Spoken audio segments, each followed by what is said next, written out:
Mesdames et messieurs, bonjour. Avant d'aborder le sujet qui nous intéresse aujourd'hui, je voudrais d'abord témoigner de ma gratitude à toutes ces centaines de personnes qui m'ont envoyé des messages de sympathie à la suite de ce que je considère comme un tout petit incident. Un journal ivoirien m'a consacré sa une et publié ensuite 2 pages intérieures sur ma modeste personne. Je ne méritais pas autant de publicité, je dois l'avouer, mais je veux rassurer tout le monde. Ce genre d'acte ne me perturbe nullement, vraiment nullement. C'est même pour moi une sorte d'essence qui me permet de redoubler d'ardeur et de détermination dans mon travail.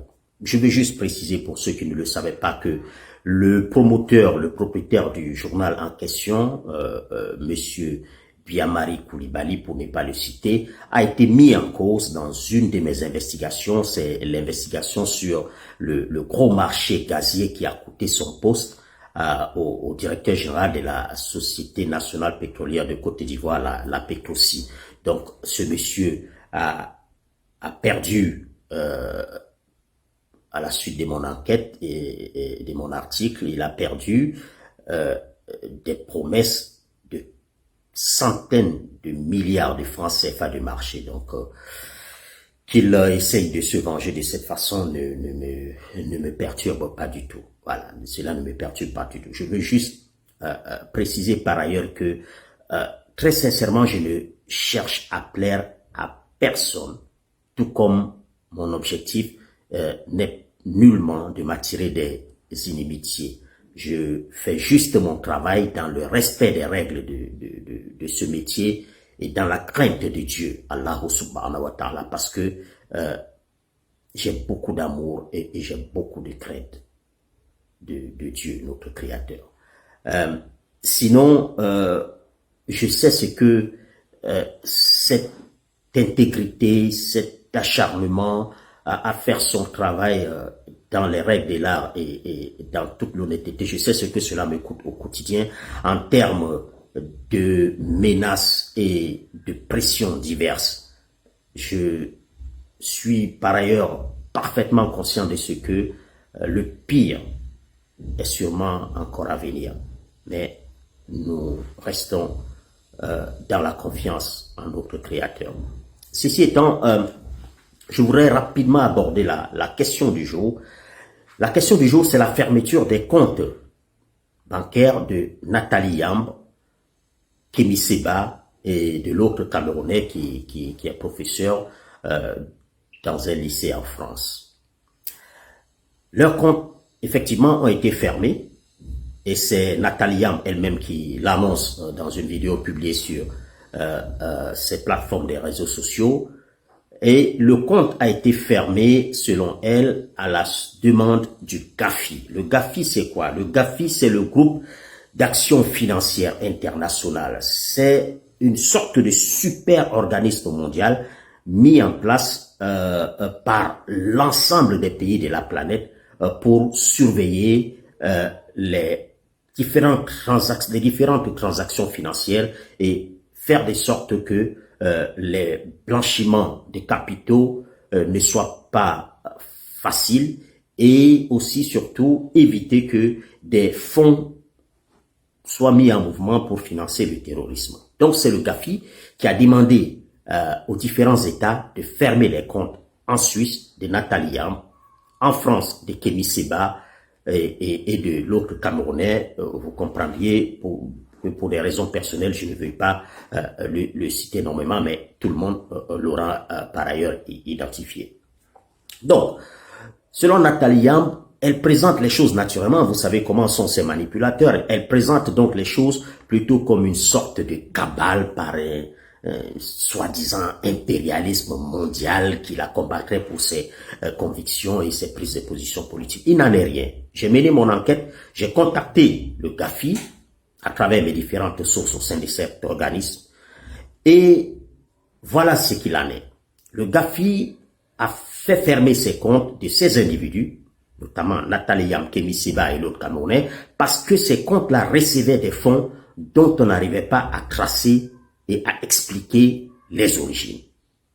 Nathalie Yam, selon le GAFI, a reçu des fonds, notamment de Wagner, plusieurs centaines de milliers de francs CFA, mais également d'autres organisations liées à l'État de Russie ou alors des organisations satellites qui financent certaines actions souterraines de Moscou. Elle n'a pas pu expliquer pour quelles raisons elle recevait ces fonds de ces différentes organisations. La seule explication qu'elle a pu apporter, c'est qu'elle est consultante internationale. On lui a donc demandé, à travers ses banques, de présenter des études, des consultances qu'elle aurait fait pour Moscou ou bien pour Wagner pour justifier les différentes transactions et les paiements selon elle qui auraient été faits sur son compte. Elle en a été incapable. Et la loi est très claire en matière de blanchiment d'argent. Et doit même d'ailleurs, tous ces trois individus d'ailleurs devraient s'estimer très heureux de ne pas, à la suite de cela, faire l'objet de poursuites judiciaires et même d'emprisonnement pour blanchiment de capitaux. Parce qu'ils n'ont pas pu tout simplement présenter les origines de cet argent. Pour Kémy Séba, il recevait de l'argent non seulement de Wagner et d'autres organisations liées à Moscou, mais il recevait aussi beaucoup de fonds en provenance d'Iran et également par le truchement des différentes organisations liées à l'organisation du Hamas, l'organisation de lutte pour la libération de Palestine, le Hamas. Donc, c'est la même situation pour Kémy Séba que pour l'autre Camerounais qui enseigne la philosophie dans des lycées en France. Tous n'ont pas pu justifier des origines des fonds d'importants fonds qui existaient dans leurs comptes. Voilà pourquoi leurs comptes ont été fermés, contrairement à toute la propagande derrière. Je me suis quand même senti intrigué par le fait que dans la même vidéo, Nathalie Yamb, qui se présente comme la grande défenseur des causes de libération de l'Afrique, de démocratie, qu'elle s'offusque, est-ce qu'elle s'est offusquée dans la même vidéo de ce que le Cameroun a été mis sur une liste noire par le GAFI pour les raisons que ce pays n'avait pas suffisamment d'outils et d'instruments qui permettent de lutter contre le blanchiment d'argent et le financement du terrorisme. C'est quand même étonnant que Nathalie Yamb, qui dénonce des démocraties, par ailleurs, soutienne le régime qui est de Paul Biya, qui est parmi l'un des plus barbares du continent africain et même du monde. Mais cela ne nous étonne pas puisque ceux qui connaissent très bien cette dame comme nous la connaissons savent par ailleurs qu'elle est un des suppôts du régime de Paul Biya où elle est d'ailleurs régulièrement reçue au cours de ses nombreuses visites au Cameroun où on lui déroule le tapis rouge jusqu'au sommet le plus haut de l'État camerounais. Cette affaire de fermeture des comptes apporte une preuve supplémentaire à ce que nous avons souvent dit, que nous sommes aujourd'hui réellement retournés à une situation de traite négrière des temps modernes où des Africains collaborent avec des puissances étrangères pour vendre l'Afrique à ces autres puissances. Parce que qu'est-ce qui se passe aujourd'hui? Ceux qui se présentent comme luttant contre une sorte d'impérialisme mondial qui veut s'accaparer de l'Afrique, en réalité, ne veulent que reprendre l'Afrique et la vendre à leurs propres clients à eux, c'est-à-dire la Russie. Pour ce qui nous concerne, nous ne sommes pour aucun de ces camps, ni pour l'Occident, ni pour la Russie, et nos nombreuses interventions et nos écrits sont là pour témoigner de notre intégrité morale. Nous avons, chaque fois qu'il est nécessaire, avec des preuves, dénoncer l'Occident et son comportement dans quelque pays que ce soit, tout comme nous sommes assez à l'aise pour dire basta à la Russie.